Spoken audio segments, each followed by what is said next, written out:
ജീവമൊഴിയിലേക്ക് പ്രാർത്ഥനയോട് കൂടെ സ്വാഗതം. ഇയ്യോബിന്റെ പുസ്തകത്തിൽ ഇങ്ങനൊരു തിരുവചനം നമ്മളോട് പറയുന്നുണ്ട്.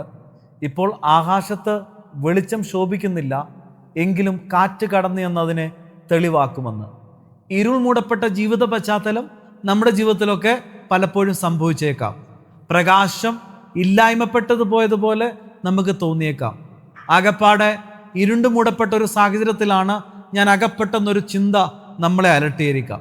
പക്ഷേ ഇയ്യോബിന്റെ പുസ്തകം നമുക്ക് തരുന്നൊരു പ്രത്യാശ എന്ന് പറയുന്നത്, ഒരു കാറ്റ് കടന്നു എന്ന് ഇരുൾ മൂടപ്പെട്ട ആകാശത്തിനെ പ്രകാശപൂരിതമാക്കും. ഇതുപോലെ നിങ്ങളുടെ ജീവിതത്തിൻ്റെ ഏതെങ്കിലും മേഖലകളിൽ നിങ്ങൾ അഭിമുഖീകരിക്കുന്ന പ്രയാസങ്ങൾ കാണും, പ്രശ്നങ്ങൾ കാണും. ആകപ്പാടെ എല്ലാം അവസാനിച്ചു, ഇനിയും എൻ്റെ ജീവിതത്തിൽ ഒരു ശോഭയില്ല, ഇനിയൊരു വസന്തം എൻ്റെ മുമ്പിൽ ഇല്ല എന്നൊക്കെ ഒരു തോന്നൽ നിങ്ങളെ അലട്ടിയേക്കാം. പക്ഷേ അവസാനിച്ചു എന്ന് നിങ്ങൾ ചിന്തിച്ചെടുത്തുനിന്ന് ദൈവത്തിന് പുതിയ ചിലതിനെ ആരംഭിപ്പാൻ ഉദ്ദേശമുണ്ട്, പ്ലാനുണ്ട്. നിങ്ങൾ തീർന്നു എന്ന് ചിന്തിക്കുന്നതിൽ നിന്ന് ദൈവം പുതിയൊരു ആരംഭം കുറിപ്പാൻ വേണ്ടി പോവുകയാണ്.